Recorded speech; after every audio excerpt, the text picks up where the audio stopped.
Bom dia, que Deus nos abençoe, que a gente possa nessa manhã encontrar Deus, que a gente possa nessa manhã ouvir a voz de Deus em nossos corações através dessa reflexão. Eu vou pedir que os irmãos abram suas Bíblias no livro de Daniel, capítulo 6, onde vamos fazer a leitura dos versos de 1 a 11, E essa reflexão de hoje, ela encerra um processo de 3 reflexões seguidas que nós fizemos com as seguintes temáticas. Não é só por um prato de comida, não é só para não dançarmos conforme a música, e hoje a gente vai falar, não é só por 30 dias, ok? Daniel capítulo 6, verso 1 em diante nos diz assim: E pareceu bem a Daniel, aliás, a Dario, constituir sobre o reino a 120 presidentes que estivessem sobre todo o reino. Dario era o rei da Babilônia naquele momento, naquele instante. E sobre eles 3 príncipes, dos quais Daniel era um, aos quais esses presidentes dessem conta para que o rei não sofresse dano. Então, o mesmo Daniel se distinguiu desses príncipes e presidentes, porque nele havia um espírito excelente, e o rei pensava constituí-lo sobre todo o reino. Então, os príncipes e os presidentes procuraram achar ocasião contra Daniel a respeito do reino, mas não podiam achar ocasião ou culpa alguma, porque ele era fiel e não se achava nele nenhum vício e culpa. Que bênção, hein? Então, esses homens disseram: Nunca acharemos ocasião alguma contra esse Daniel, se não procurarmos contra ele na lei do seu Deus. Então esses príncipes e presidentes foram juntos ao rei e disseram-lhe assim: Ó rei Dario, vive eternamente. Todos os príncipes do reino, e os prefeitos, e os presidentes, e os capitães, e os governadores tomaram conselho, a fim de estabelecerem um edito real e fazerem firme este mandamento. Qual mandamento? Que qualquer que, por espaço de 30 dias, fizer uma petição a qualquer Deus ou a qualquer homem, e não a ti, ó rei, seja lançado na cova dos leões. Essa expressão aí, por espaço de 30 dias, é exatamente o que nos dá base para o tema de hoje que nós estamos trabalhando com os irmãos aqui. Não é só por 30 dias, é a nossa reflexão.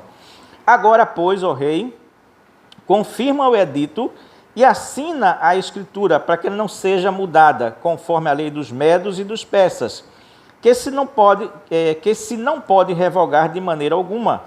Por esta causa, o rei Dario assinou essa escritura e edito. Daniel, pois, quando soube que a escritura estava assinada, entrou na sua casa. Ora, havia no seu quarto janelas abertas da banda de Jerusalém. E 3 vezes no dia se punha de joelhos e orava, e dava graças diante do seu Deus, como também antes costumava fazer. Então, aqueles homens foram juntos e acharam Daniel orando e suplicando diante do seu Deus. Que Deus, pois, queira nos abençoar nessas reflexões que nós vamos tirar a partir desse texto, dessa história que nós acabamos de ler. Curve sua cabeça comigo por um instante e ore a Deus da seguinte maneira: Muito obrigado, Paizinho Santo e Deus Eterno, pela Tua presença em nossas vidas. Muito obrigado pelo Teu carinho, pelo Teu amor.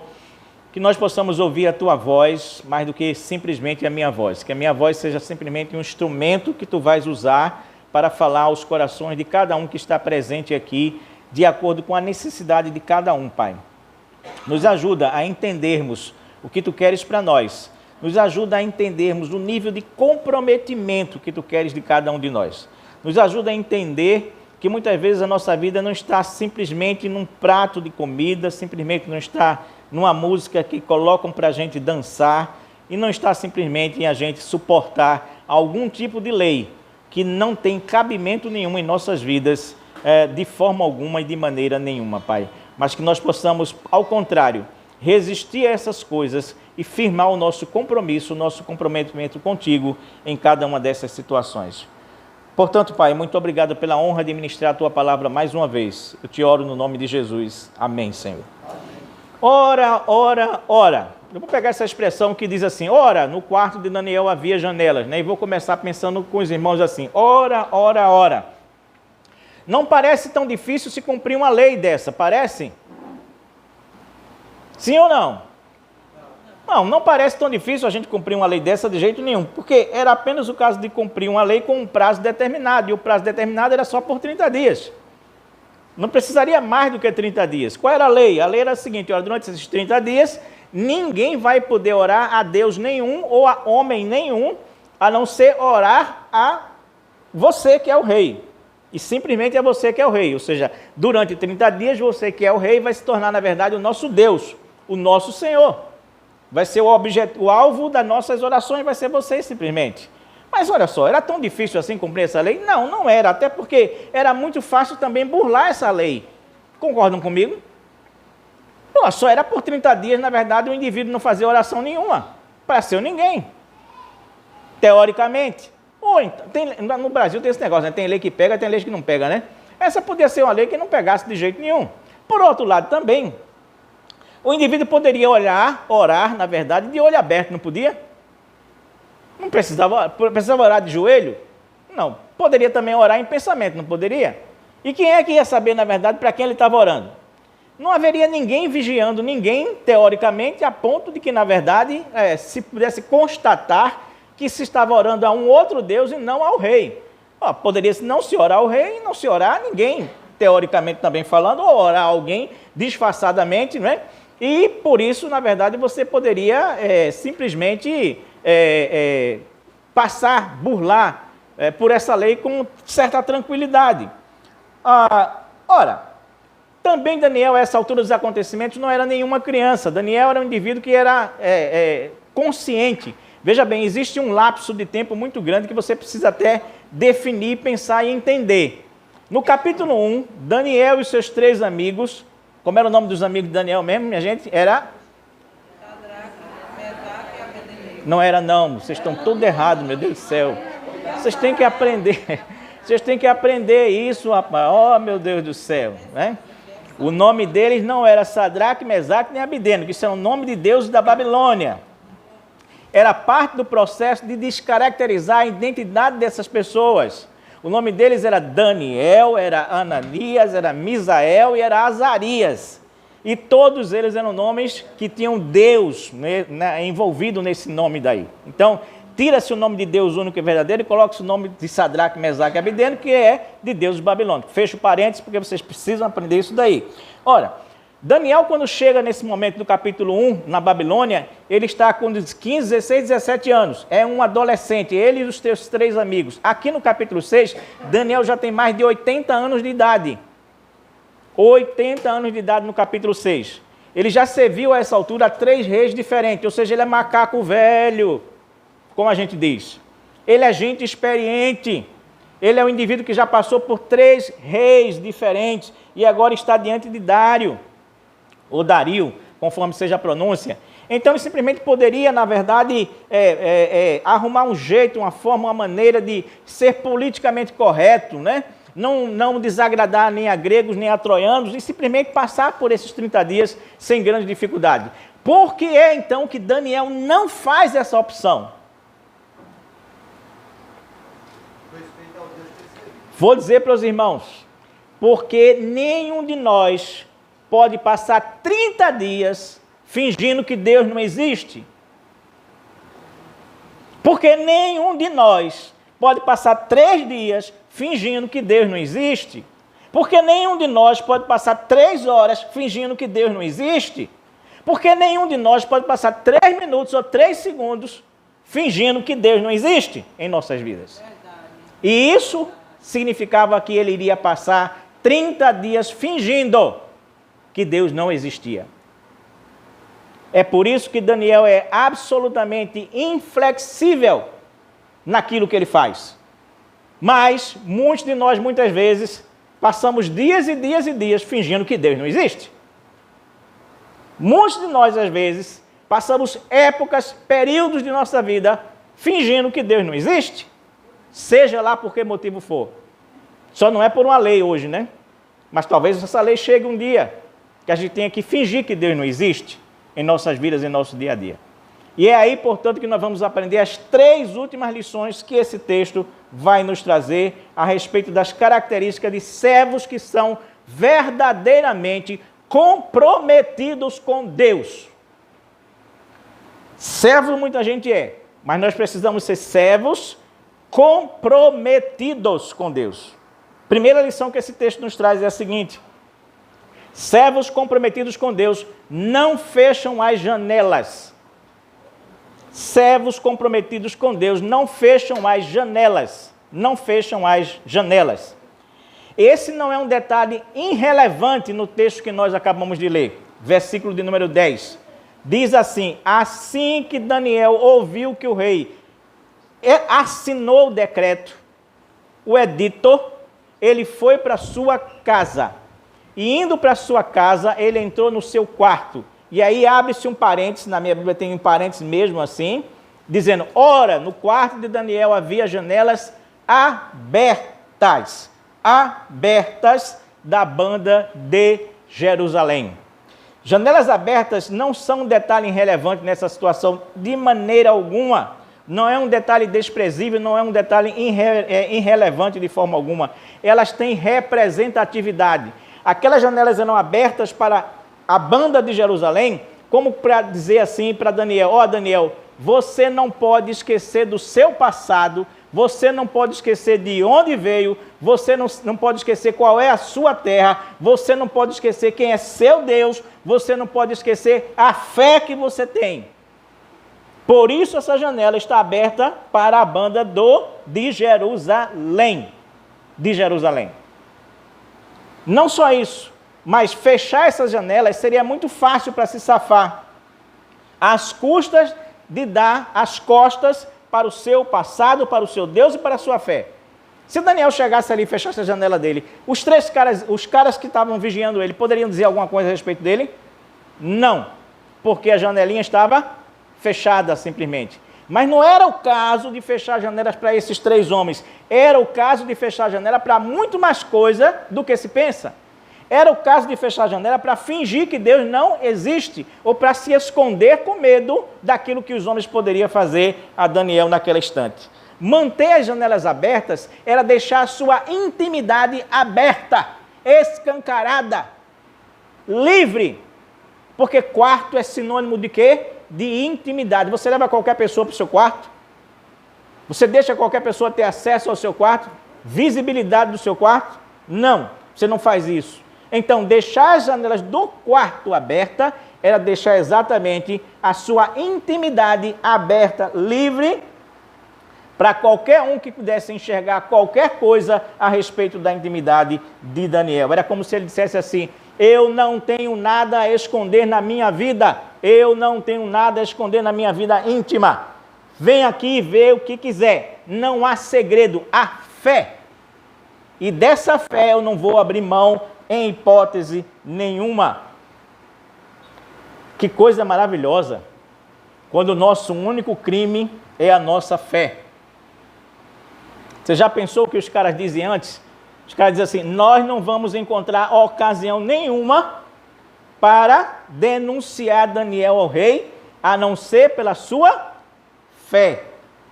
A não ser que a gente encontre alguma coisa contra ele na lei do seu próprio Deus, e nada mais além disso. Meu irmão, meu amigo, olha só, se nós formos condenados pela nossa fé aqui na terra, nós seremos absolvidos com honra no céu, porque Deus enxerga aquilo que ninguém enxerga em nossas vidas. Nenhuma culpa, nenhum vício havia em Daniel que pudesse ser constatado contra ele, a não ser a fé que ele tinha. Por isso que eu digo assim, graças a Deus, quando o nosso único crime for apenas a fé que a gente tem, quando o nosso único erro for a nossa fé e nada mais além disso. Fechar a janela seria trancar-se com medo de sofrer, seria deixar de confiar em Deus naquele instante. Por isso, deixar as janelas abertas não é um detalhe irrelevante, mas é um detalhe importantíssimo. Fechar janelas seria, na verdade, fechar a porta também para a relação com Deus. Seria dar um tempo, um time na minha relação com Deus. Então, eu vou fechar a portinha para Deus aqui um instantinho, vou viver a minha vida aqui do jeito que eu quero, escondido ou com medo ou fazendo o que eu quero, e depois eu abro a janelinha para Deus de novo. Não funciona assim. Não funciona assim. É por isso que nós não podemos ser crentes simplesmente no domingo, ou cristãos simplesmente no domingo. A gente abre a janela para Deus no domingo, quando vem ao culto na igreja, e de segunda a sábado a gente fecha a janela para Deus. Vamos fazer negócio aqui que é corrupto, vamos, na verdade, fofocar dos irmãos, vamos falar mal de não sei quem, vamos não nos comprometer com ninguém aqui, nem fazer nada, porque a gente fecha a janela para Deus e abre no domingo de novo. Ah, Deus, estás aí, legal, bom, vamos continuar. Você entende? Você entende porque aquelas janelas não podiam estar fechadas? Não podiam estar fechadas em hipótese nenhuma. Uma vida transparente não teme quem pode lhe bisbilhotar. Fofoqueiro, fuxiqueiro ou qualquer outra coisa. Porque você não tem nada para esconder, porque você é servo de Deus, comprometido com Deus. Não é com a igreja, não é com o pastor, não é com o irmão. Você é comprometido com Deus, que está aonde você está. Do jeito que você é. E nada mais além disso. Por isso a nossa janelinha não pode estar fechada. Deixe que as pessoas que têm maldade na cabeça contra você vejam a sua vida como um livro aberto. Desde que a única coisa que você tem para apresentar a ele seja a sua fé. Desde que você não se esconda com medo de que alguém descubra alguma coisa diante daquilo que vai ver. O Wisby, que é um comentarista, diz o seguinte a respeito desse texto. Ele diz: a parte mais importante da vida do cristão é aquela que só Deus vê. A parte mais importante da vida do cristão é aquela que só Deus vê. E é verdade. E é verdade. É o título de um livro que diz assim: quem é você quando ninguém está olhando? Só Deus está olhando. É essa pessoa quem você é. Mas, ainda que a parte mais importante seja aquela que só Deus vê, você também não pode deixar de ter a sua vida escancarada e aberta para que qualquer pessoa veja o que você está fazendo sem nenhum medo do que ela possa ver. Sem nenhum medo do que ela possa ver em sua vida.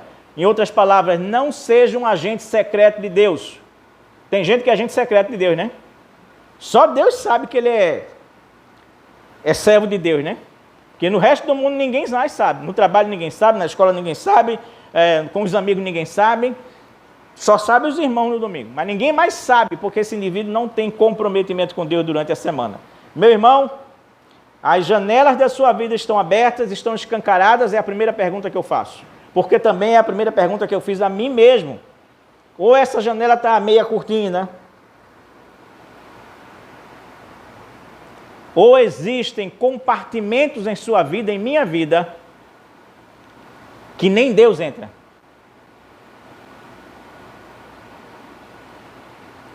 Grave bem isso. Servos comprometidos com Deus não fecham as janelas da sua vida. Segunda lição que a gente aprende aqui é: servos comprometidos com Deus não mudam seu comportamento de acordo com as circunstâncias. Servos comprometidos com Deus não mudam seu comportamento de acordo com as circunstâncias. Versículo 10 ainda diz assim: e 3 vezes no dia se punha de joelhos e orava, como também antes costumava fazer. Significa isso o seguinte: Daniel, quando soube que a lei estava assinada, que ninguém podia orar a Deus, ele foi para o seu quarto e fez o quê? O mesmo que ele costumava fazer antes: se ajoelhar 3 vezes por dia e orar a Deus. O comportamento dele não mudou, porque uma lei exigia isso dele. Não mudou em hipótese alguma. É interessante salientar, inclusive, o seguinte: na lei judaica não havia a obrigatoriedade do judeu orar 3 vezes ao dia. Em nenhum lugar do Antigo Testamento você vai encontrar a lei de Deus dizendo assim, o servo de Deus tem que se ajoelhar e orar três vezes por dia. Não existia isso. Isso era um costume, uma prática que Daniel impôs, colocou, decidiu por si mesmo fazer. Daniel se habituara, se acostumara a fazer isso desde o início do cativeiro. Desde o início do cativeiro. Ele diz, eu não vou sobreviver isso aqui, nós não vamos sobreviver isso aqui, se não for através da oração.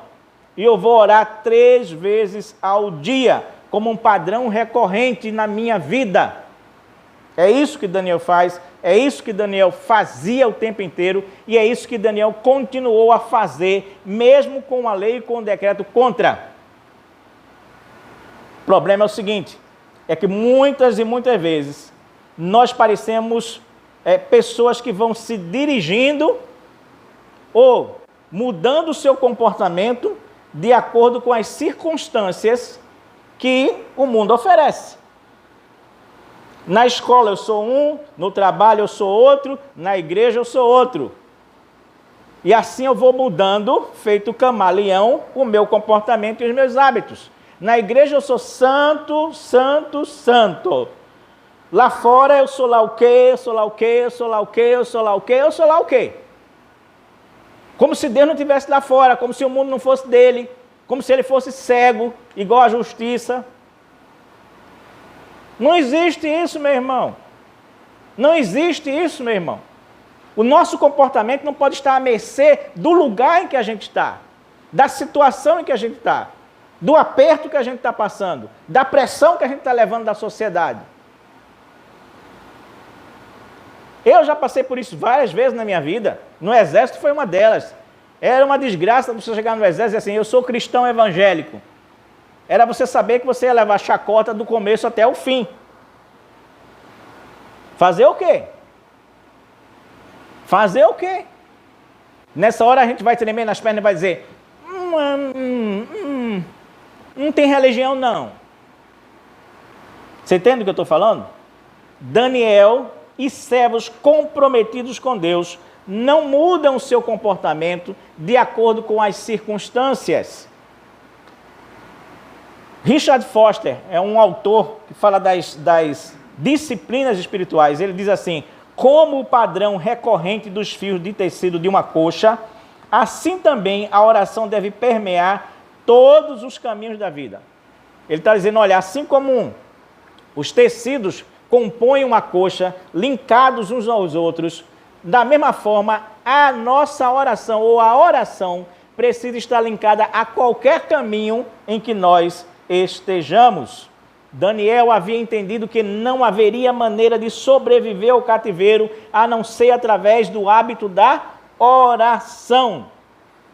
E Daniel, ele chegou a um nível tal de oração que você vai ficar pasmo com o que você encontra no capítulo 9 desse livro. Na Bíblia existem grandes orações, existem fantásticas orações, mas talvez a mais fantástica oração que a Bíblia registra esteja exatamente numa oração de Daniel no capítulo 9. Sabe por quê? Você já viu uma oração ser respondida antes de ser acabada? Antes de ser terminada? Talvez a única oração que se chegue perto ou se equipare a essa, seja a oração de Ezequias, quando Deus diz assim, através do profeta para ele, coloque os seus negócios em ordem, porque você vai morrer. Ele se vira para o lado da parede, começa a chorar e começa a orar a Deus. E antes que o profeta vá embora e saia da sua casa, Deus diz ao profeta assim, retorne, vá onde está Ezequias e diga para ele que coloque os seus negócios em dia, porque eu vou dar mais 15 anos de vida a ele. Talvez essa seja a única que seja comparável à oração de Daniel. Sabe por quê? A gente vai ler assim como resposta a essa oração de Daniel. Daniel, você pode ler depois o capítulo 9 inteiro. Ele está preocupado com a situação do povo de Deus ali no cativeiro. E ele vai dizer assim, Senhor, o que é que a gente pode fazer nessa situação, nessas circunstâncias? E aí, antes que ele termine a oração dele, a gente lê assim, um anjo chega para ele e diz, no princípio das tuas súplicas, saiu a ordem e eu vim para te declarar porque és muito amado. Toma, pois, bem o sentido da palavra e entende a visão. E daí em diante o anjo começa a explicar tudo a ele que ele havia pedido a Deus que falasse para ele naquele instante. Você já imaginou isso? Uma oração ser respondida antes de ser terminada? Ele estava orando ainda quando o anjo apareceu a ele. E o anjo diz a ele assim, no princípio, quando tu começasse a orar, já me foi dada a ordem para eu vir aqui e falar contigo. Daniel era um homem de oração. Oração. Meu irmão, não vou dizer isso para me gabar, mas eu já tive uma oração atendida no segundo seguinte à hora que eu fiz a oração. Até eu não esperava isso. Mas um dia na minha vida, numa situação que eu não vou relatar para os irmãos, evidentemente, eu orei e disse assim, Senhor, era bom que acontecesse isso. Quando eu terminei a frase, era bom que acontecesse isso aconteceu. Na mesma hora. Na mesma hora. No mesmo instante. Mas não foi como Daniel. Daniel foi antes que ele terminasse a oração. Antes que ele terminasse a oração, aconteceu aquilo que ele pedia naquele momento ali. Meu irmão, sinceramente eu quero lhe perguntar, porque eu já me perguntei isso também. Como é que está a tua vida de oração? Brennan Manning diz uma coisa muito interessante, ele diz assim, eu passava tanto tempo fazendo coisas que agradavam a Deus, que não tinha tempo para estar com Deus. Eu passava tanto tempo fazendo coisas que agradavam, não é que desagradavam não, que agradavam a Deus, que eu não tinha tempo de ficar com Deus. Muitas vezes a gente, no nosso ativismo religioso, a gente se envolve com o ministério aqui, com o ministério acolá, com não sei o que ali, com não sei o que acolá, e a gente pensa em igreja o dia todo, 24 horas por dia, faz isso, faz aquilo outro, faz um monte de coisa para Deus. Mas Deus não só quer que a gente faça coisas por Ele, Ele quer estar com a gente. E oração é isso. Não é simplesmente você orar o dia todo também e não fazer nada. Porque tem que existir uma correspondência entre o que você ora e o que você faz. Mas é preciso efetivamente que cada um de nós entenda que a coisa mais importante não é o que a gente faz para Deus, porque Deus não precisa de nada que a gente faz. Se Ele quiser fazer, Ele faz de outras 1000 maneiras diferentes que a gente nem pensa. Mas Ele não prescinde de forma alguma de que você gaste tempo com Ele em oração, em oração, em oração, em oração. Não estou dizendo isso aqui como se eu fosse o exemplo da oração. Não sou. Muitas vezes já fiz oração na minha vida que dormi depois dela. 5 segundos depois, 5 minutos depois. Muitas vezes ao acordar também já fiz orações que já estava fazendo oração, já estava terminando, já estava me levantando. Mas uma coisa eu tenho aprendido nesses dias. Eu tenho aprendido que eu tenho que colocar a minha vida devocional com Deus em primeiro lugar. E se isso não tiver arrumado, nada mais está.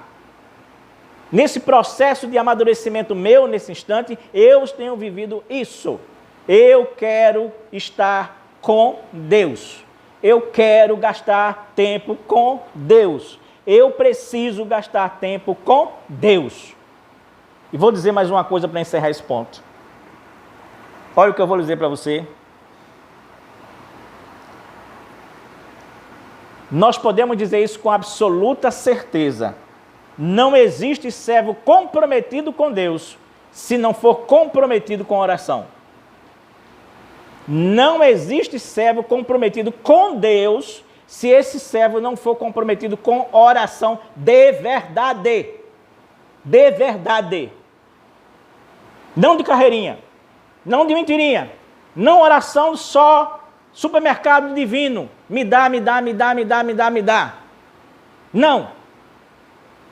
Não, Deus não está de brincadeira com a gente, e a gente não pode estar de brincadeira com Deus.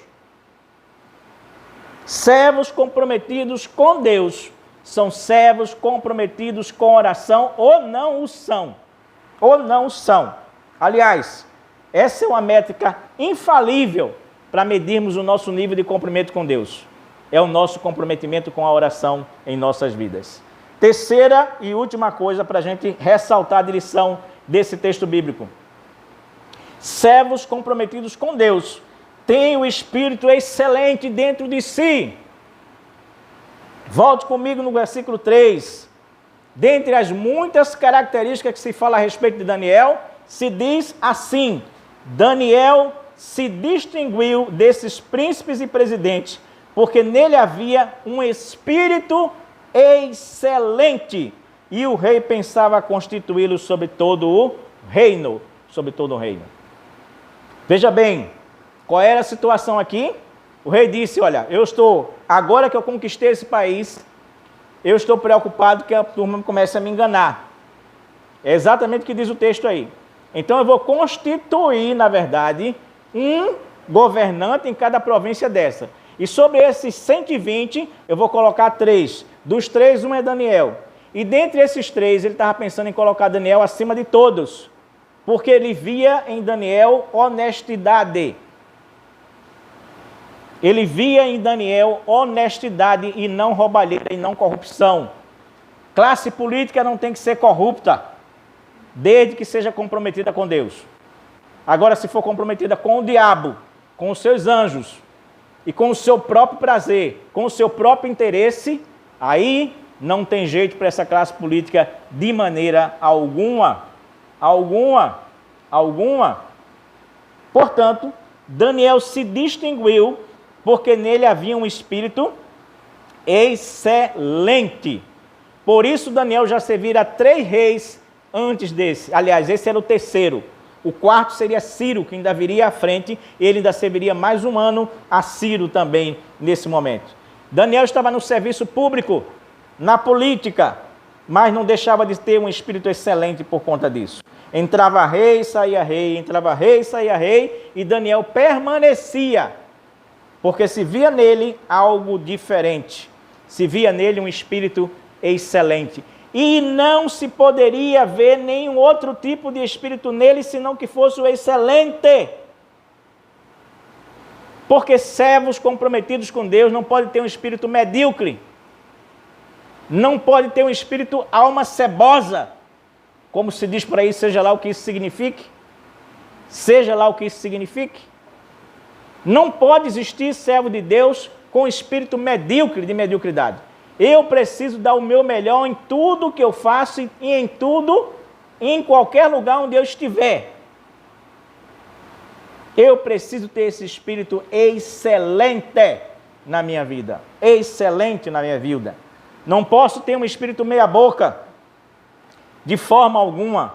O ser cristão não é compatível com o espírito encrenqueiro, com o espírito ranzinza, com o espírito preguiçoso, com o espírito fofoqueiro, com o espírito dissimulado, com o espírito mentiroso, com o espírito egoísta, com o espírito pretensioso, com o espírito orgulhoso, com o espírito petulante. Não pode.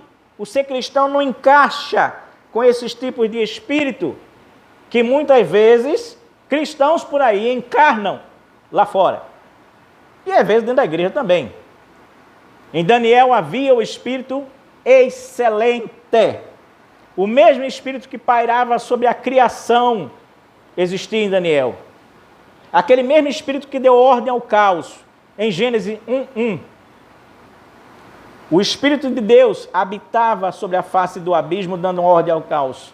O mesmo Espírito que existia nos profetas do Antigo Testamento, existia em Daniel, que é um profeta do Antigo Testamento. O mesmo Espírito que havia em João Batista, no ventre da sua mãe, desde o ventre da sua mãe, havia em Daniel. O mesmo Espírito que pegou Jesus e levou para o deserto para ser tentado, é o mesmo Espírito que havia em Daniel. O mesmo Espírito que tomou conta daqueles mártires que foram mortos, desconhecidos, que nós não conhecemos os nomes, as pessoas que morreram na boca do leão, no fogo e etc, etc, havia em Daniel.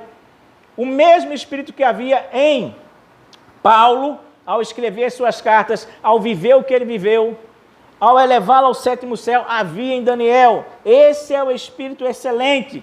O mesmo Espírito que fez com que os apóstolos todos morressem de maneira trágica, cada um deles, enforcados, arrastados pelo meio da rua, enfim, a galeria de heróis da fé está lá em Hebreus capítulo 11. O mesmo Espírito que existia naquela galeria da fé existia em Daniel naquele instante.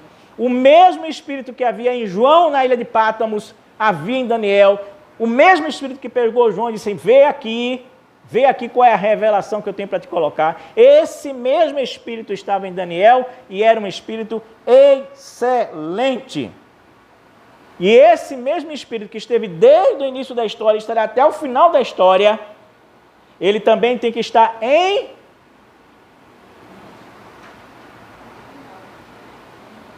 Tem? Porque vós sois o quê? Templos do Espírito Santo, diz Coríntios. E se esse Espírito excelente não tiver em você, você não é um servo comprometido com Deus nesse momento, em hipótese alguma. Durante muito tempo, eu interpretei esse versículo de forma errada, ou eu li esse versículo de forma errada. Eu dizia assim para mim mesmo, em Daniel havia um espírito de excelência. Em Daniel havia um espírito de excelência. Mas não era. Espírito de excelência qualquer pessoa no mundo pode ter. Alguém pode ser excelente em qualquer coisa que ele fizer. Entende o que eu estou dizendo para você? Alguém pode ser excelente em qualquer coisa que ele fizer. Existe um espírito de excelência nesse indivíduo. Ali, naquele grupo, existia um espírito de excelência também. Eles tinham conhecimento, eles tinham sabedoria, eles tinham cultura, por isso eles se destacaram. Eles tinham espírito de excelência. Mas não é disso que a gente está falando. A gente está falando de que em nós habita o ruar de Deus. Ruar é a palavra que é usada no Antigo Testamento para Espírito de Deus. É essa palavrinha que está em Gênesis 1:1. É essa palavrinha que está aqui em Daniel. Existia o ruar de Deus. O Espírito excelente é o Espírito de Deus em nós. Não é simplesmente fazer coisas com excelência, de forma alguma. Então, nesse instante aqui, meu querido irmão, o Espírito de excelência, ele é popular, mas o Espírito excelente só tem quem tem o ruar de Deus em sua vida. Servos comprometidos com Deus têm o Espírito excelente dentro de si. Tem o ruar de Deus dentro de si. A pergunta é para mim, para você e para todos nós. Temos nós esse Espírito de excelência em nós? Tomara que nessa manhã esse Espírito de Deus tenha liberdade para agir aqui entre os irmãos e tomar conta verdadeiramente da sua vida, tornando você um templo do Espírito Santo, do ruar de Deus em sua vida. Essa é a finalidade disso. Essa é a forma que a gente tem que entender. Essa vida não vale nada. Nada. Nada. Tudo aqui fica. O que nós levamos é o nosso comprometimento com Deus. É a obra que nós fazemos com Deus. É o nosso engajamento com Deus. É esse Espírito de Deus verdadeiramente em nós. Se não pensarmos assim, jamais seremos servos comprometidos, jamais seremos igreja comprometida com o reino de Deus. Quero concluir dizendo o seguinte para os irmãos. Em resumo, servos de Deus não fecham as janelas da sua vida, servos de Deus não mudam seu comportamento de acordo com as circunstâncias, servos de Deus têm o Espírito excelente dentro de si. Mas servos de Deus, servos comprometidos com Deus, tem sempre alguém querendo matá-los. Tem sempre alguém querendo matar o servo comprometido de Deus. Eu fico impressionado. Eu disse para vocês que quando Daniel chegou, no capítulo 1, na Babilônia, ele tinha 17 anos de idade. Agora, no capítulo 6, ele está com 80 anos de idade. E tem gente tentando matar Daniel ainda. É Paulo, né? Deixa o cara se aposentar, gente. Está com 80 anos de idade. O cara daqui a pouco está velhinho demais, né? É igual o Supremo Tribunal Federal. Vai desaparecer, né? A idade vence aquelas desgraças, né? Vence. Um dia a idade chega e acaba, né? Mas não. Sempre haverá gente querendo matar servos de Deus comprometidos com Deus. Não interessa que idade tenha. Se você tem 17, 18, 20 anos aqui hoje, nessa manhã, se você tem 80 anos de idade, se você tem 70 anos de idade, se você tem 30 anos de idade, não interessa quantos anos você tem, se você for um servo comprometido com Deus, vão querer lhe destruir. De uma maneira ou de outra vão. Segunda verdade que eu quero dizer nessa manhã, para concluir, é que servos comprometidos com Deus sempre se distinguem. Entendeu? É exatamente isso que diz o versículo 3. Daniel, no entanto, se distinguia de todos os outros. Daniel se distinguia da mediocridade. Daniel estava acima dos meia-boca. Porque quem tem o Espírito excelente de Deus dentro de si, sempre vai se distinguir. Esteja onde estiver, faça o que fizer, ele vai se distinguir. Ele vai, na verdade, chamar atenção para si enquanto servo de Deus. E em terceiro lugar, quem tem o Espírito excelente sempre será recompensado por Deus.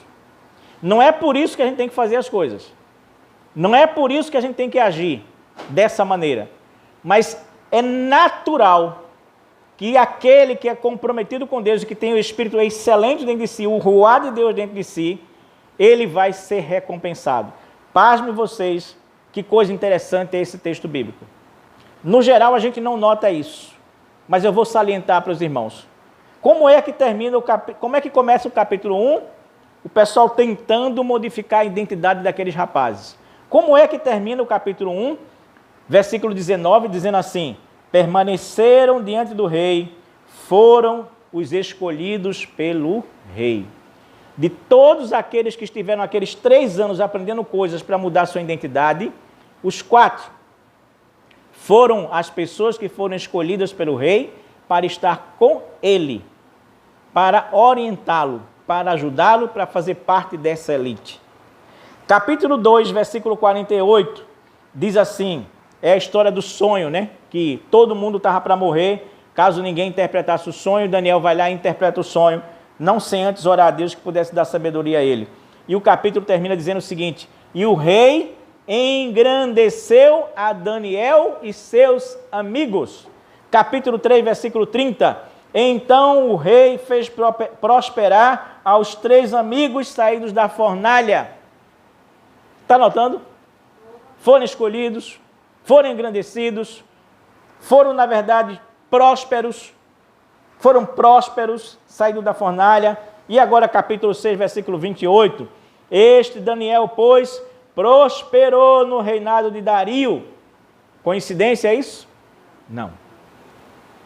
Não. Ser escolhido, ser engrandecido, ser próspero, não é coincidência nesse caso. Mas primeiro vem a fornalha, mas primeiro vem a cova dos leões, mas primeiro vem a fidelidade de não se contaminar com o manjar do rei. Primeiro vem você ser fiel, depois vem a recompensa. O problema hoje é que muitos querem a recompensa antes de ser fiéis. Eu tenho um caso muito interessante de um rapaz que se converteu juntamente comigo e se batizou juntamente comigo. Um rapaz chamado... acho que era André o nome dele. Foi eu, Douglas e André que nos convertemos. Da Igreja Batista de Campo Grande. E era muito interessante. Quando o André, ele estava desempregado, ele era o crente mais fiel que existia dentro da igreja. Ele ia para o culto da quarta-feira, ia para o culto da sexta, estava na verdade na oração estava com certeza, né? Estava também no culto no lar que se fazia, no domingo de manhã na escola dominical, no domingo à noite no culto, estava lá, beleza pura. Arrumou emprego. Cadê o homem? Sumia da igreja. Desaparecia da igreja. A gente já sabia, já fazia chacota com isso já. A gente já começava a dizer assim, ó, fulano deve ter arrumado emprego. Arrumou emprego. Não está vindo mais para a igreja, arrumou emprego. Está na bênção, fecha a janelinha.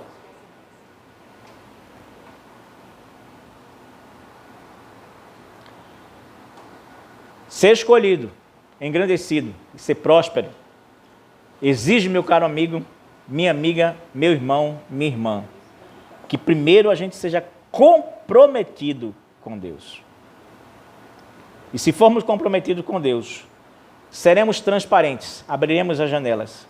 Se formos comprometidos com Deus, não mudaremos de comportamento dependendo do lugar onde a gente esteja. Se formos comprometidos com Deus, teremos o espírito de excelência de Deus dentro de nós e em nós. Estamos terminando.